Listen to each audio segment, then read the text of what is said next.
remind our readers once again that this chapter does not attempt by any means to list all the waves which fertilized Gulag, but only those which had a political coloration. And just as in a course in physiology, after a detailed description of the circulation of the blood, one can begin over again and describe in detail the lymphatic system, one could begin again and describe the waves of the non-political offenders and habitual criminals from 1918 to 1953. And this description, too, would run long. It would bring to light many famous decrees, now in part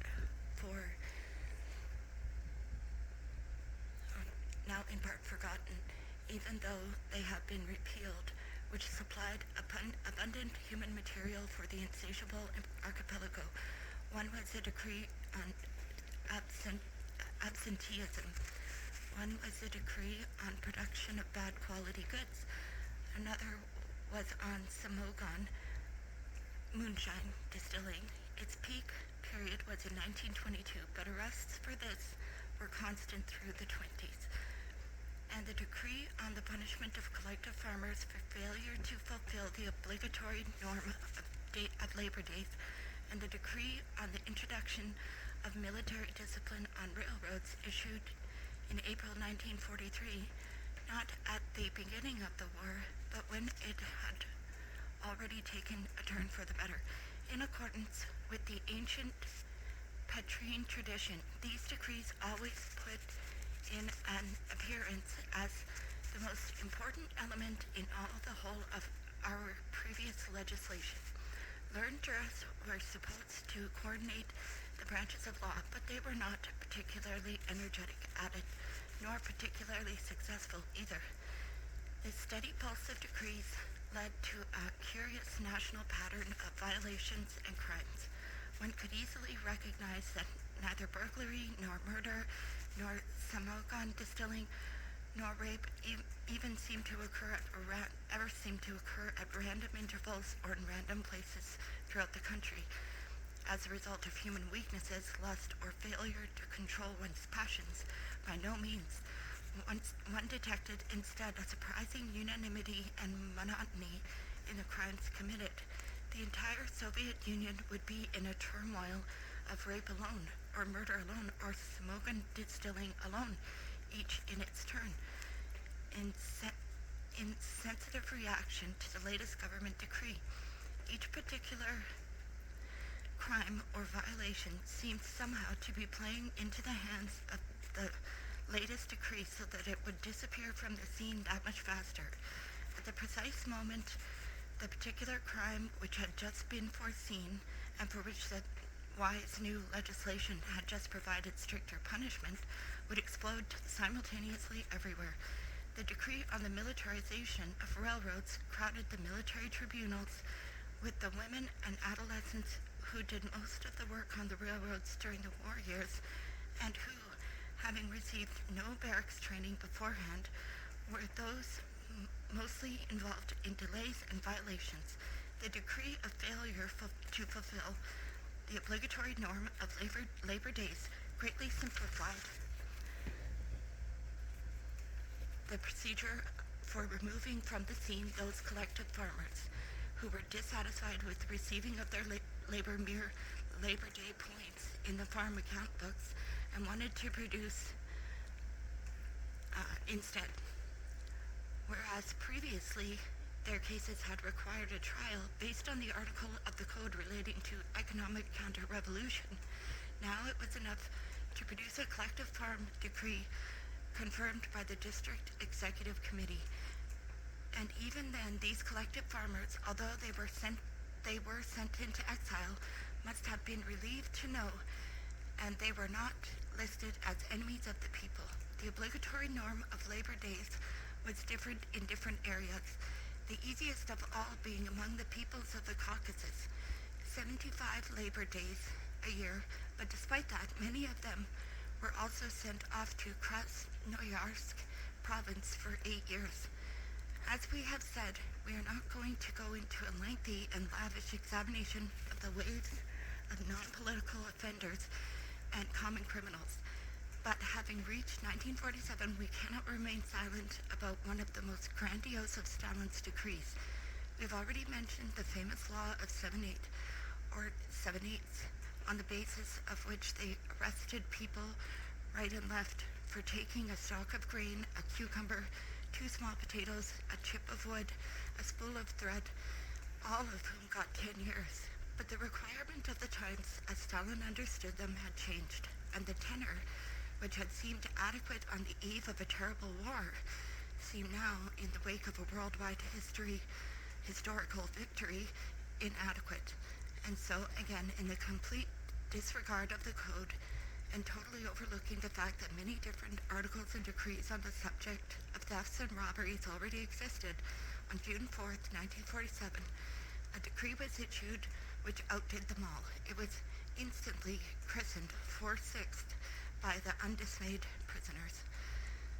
The advantage of the new decree lay first of all in its newness. From the very moment it appeared, a torrent of the crimes it specified would be bound to burst forth, thereby providing an abundant wave of newly sentenced prisoners. But it offered an even greater advantage in prison terms. If a young girl sent into the fields to get a few ears of corn took along 2 friends' company, an organized gang, or some 12-year-old youngsters went after cucumbers or apples, they were liable to get 25 years in camp, 20 years in camp. In factories, the maximum sentence was raised to 25 years. This sentence, called the quarter, had been introduced a few days earlier to replace the death penalty, which had been abolished as a humane act. And then, at long last, an ancient shortcoming of the law was corrected.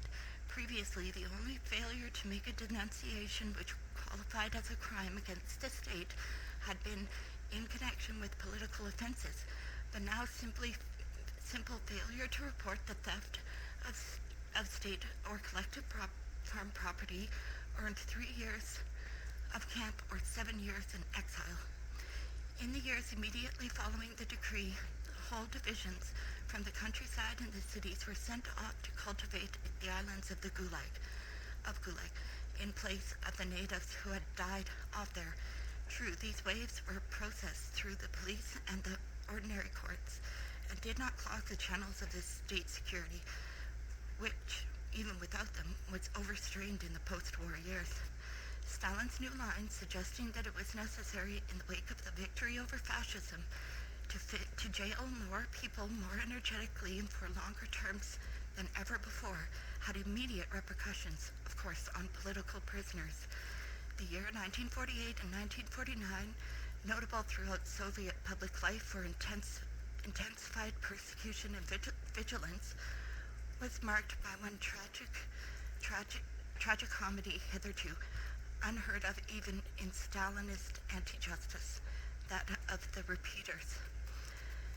That is what, in the language of Gulag, they called those still undestroyed unfortunates of 1937 vintage, who had succeeded in surviving 10 impossible, unendurable years, who in 1947 and 1948 had timidly stepped forth onto the land of freedom, worn out, broken in health, but hoping to live out in peace what little of their lives remained. But some sort of savage fantasy or stubborn malice or unsatiated vengeance pushed the victorious Generalissimo into issuing the order to arrest all those cripples over again without any new charges. It was even disadvantageous, both economically and politically, to clog the meat grinder with its own refuse. But Stalin issued the order anyways. Here was a case in which historical personalities simply behaved capriciously toward historical necessity. The definition of evil, it destroys itself.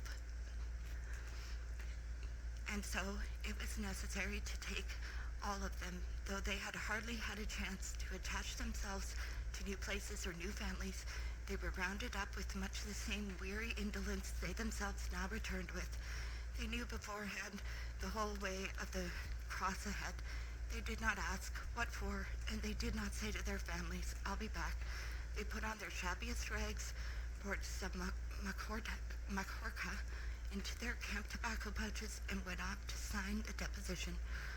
Only one question. Are you the one who was in prison? Yes. Take 10 more. At this point, the autocrat decided it wasn't enough to arrest those who had survived since 1937. What about the children of his sworn enemies? They too must be imprisoned. They were growing up, and they might have notions of vengeance. He may have had a heavy dinner and had a nightmare about those children.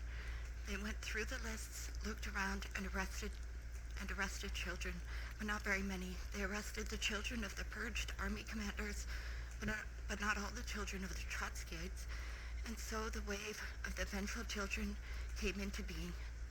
Among such children were 17-year-old Lena Kosaryeva and 35-year-old Yelena Rakhovskaya.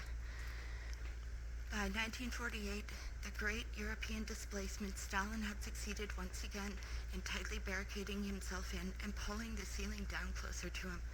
In this reduced space, he had recreated the tension of 1937, and so in 1948, 49, and 50, there flowed past. One, alleged spies. 10 years earlier, they had been Germans and Japanese, and now they were Anglo-American. 2, believers. This wave of non-orthodox, for the most part. 3, those geneticists and plant breeders, disciples of the late Vavilov and Mendel, who had not previously been arrested. 4, just plain ordinary thinking people, and students with particular severity, who had not been sufficiently scared away from the West, and it was fashionable to charge them with praise of American technology, praise of American democracy, or toadyism towards the West. These waves were not unlike those in 1937, but the sentences were different. The standard sentence was no longer the patriarchal 10-ruble bill, but the new Stalinist 25. By now, the tenor was for juveniles. There was a good-sized wave from the new decree of revealing the state secrets.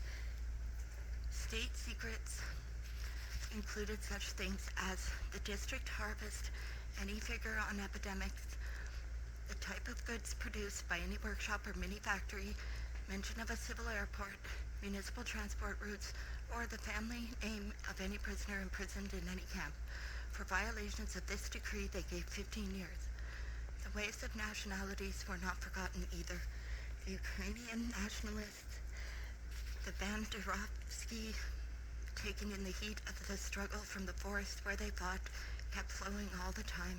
Simultaneously, all West Ukrainian country people received tenors and fivers in camps and exile, presumably having had connections with the partisans. Someone had let them spend the night, someone had once fed them, someone had not reported them for about a year, starting in 1950. A wave of wives from the Banderovsky was underway. They gave them each 10 years for failure to make a denunciation so as to finish off their husbands faster. By this time, resistance in Lithuania and Estonia had already come to an end. But in 1949, new waves of new social prophylaxis to assure collectivization kept coming. They took whole trainloads of city dwellers and peasants from the three Baltic republics into Siberian exile. The historical rhythm was disrupted in these republics. They were forced to recapitulate in brief the limited periods, the more extended experience of the rest of the country. In 1948, one more nationalist wave went into exile, that of the Greeks who inhabited the areas around the Sea of Azov, the Kuban, and the Sukhumi. They had done nothing to offend the father during the war, but now he avenged himself on them for his failure in Greece, or so it seemed. This wave, too, was evidently the fruit of his personal insanity.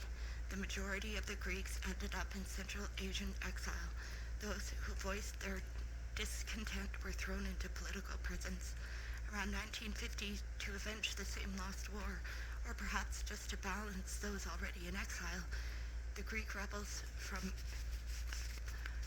Marcos's army, who had been turned over to us by Bulgaria, were themselves shipped off to the archipelago. During the last years of Stalin's life, a wave of Jews became noticeable.